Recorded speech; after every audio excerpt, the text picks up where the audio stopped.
The American Dream, an illusion wrapped in steel and concrete.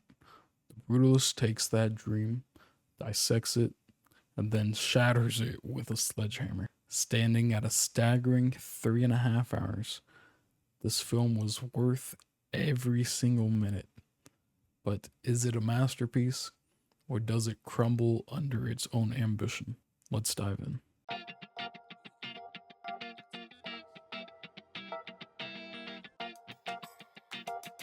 That funny was so moving.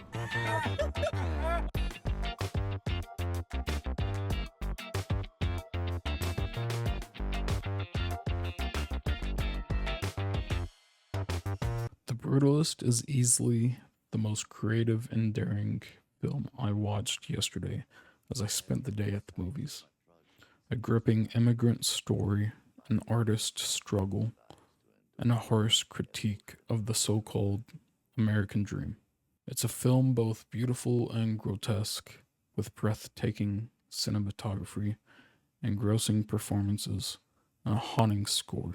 But what truly makes it special is the way it unmasks the cruel reality beneath America's promises. If you haven't seen it yet, buckle up because we're about to break it all down. So, first off, let's talk about what really worked for me in The Brutalist. This film is a visual masterpiece.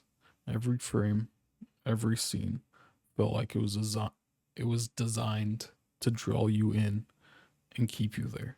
And while it clocks in at over 3 hours with a 15-minute intermission, trust me, every minute is worth it.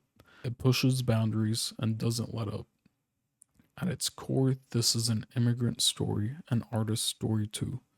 It's about people just trying to make the best out of their lives when honestly everyone treats them like garbage.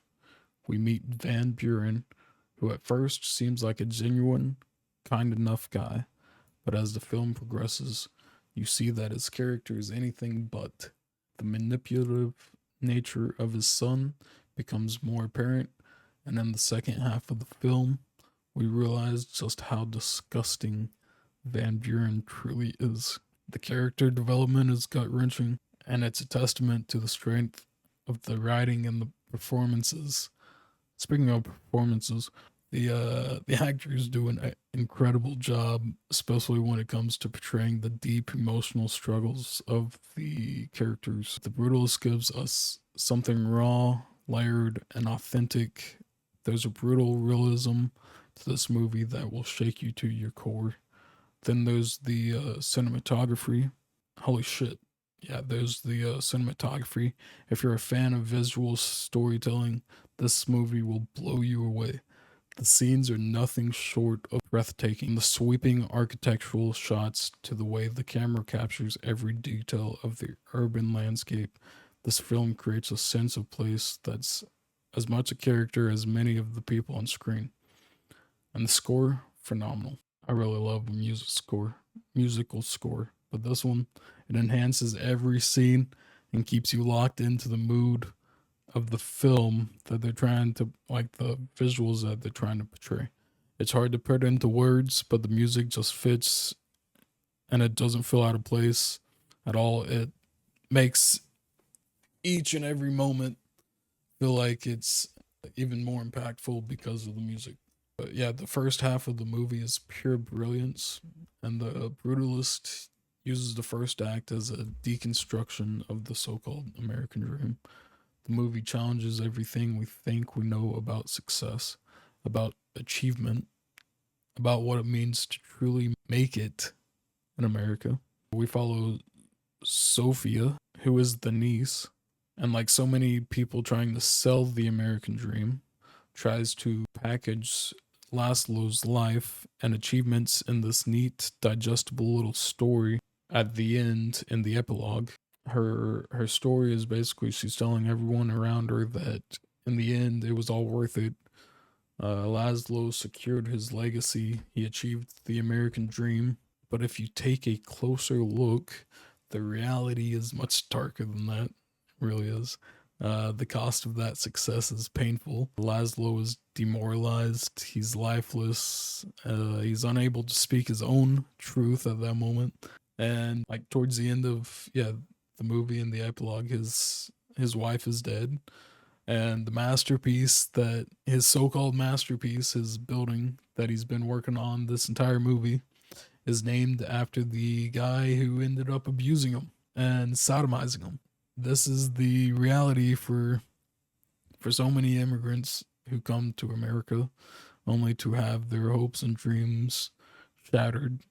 It's a stark critique, and honestly, it's eye opening. But what's so incredible is how the film really allows you to sit with that discomfort, forcing you to reflect on what the American dream really means. There's no sugarcoating here, just raw, unfiltered pain. For me, the my favorite moment in The Brutalist wasn't just one singular scene, but it was the way the film used architecture as a whole, as a visual metaphor. The cinematography and the aesthetics of the building, the brutalist structures themselves, mirrored the emotional landscape of the characters. Every shot felt like a calculated gesture, as though the camera itself was a part of the story. The towering, imposing buildings, they're both beautiful and oppressive, just like the American dream. It seeks to critique, and that's what made the visual storytelling so powerful. The way the camera moves through these stark, harsh environments underscores the isolation of Laszlo and his struggle. The architecture, cold and unyielding, becomes a reflection of his emotional state, his dreams slowly being crushed under the weight of a system that doesn't really care about him. It's a masterclass in visual storytelling, and it's what makes The Brutalist show unforgettable. I mean, it's 3.5 hours long. I don't know how it can be unforgettable anyway, but it's moments like these sweeping architectural shots, that elevate The Brutalist to a level of artistry rarely seen in modern cinema. At 3.5 hours, including a 15-minute intermission, I've said it so many times, The Brutalist had me hooked from start to finish. It's bold, it's relentless, it's emotionally shattering. It feels like a biopic, but it's entirely fictional. Yet the authenticity is undeniable. The cinematography, breathtaking. The music, very phenomenal. Very, very poetic. The only flaw, the second half could have been a little tighter, but even then, I was left wanting more from certain scenes. I'm gonna give a final score 8 out of 10. It's a must watch for cinephiles. A film that doesn't just ask questions, it forces you to confront the answers. Have you seen The Brutalist? If so, what did you think? Let me know in the comments down below.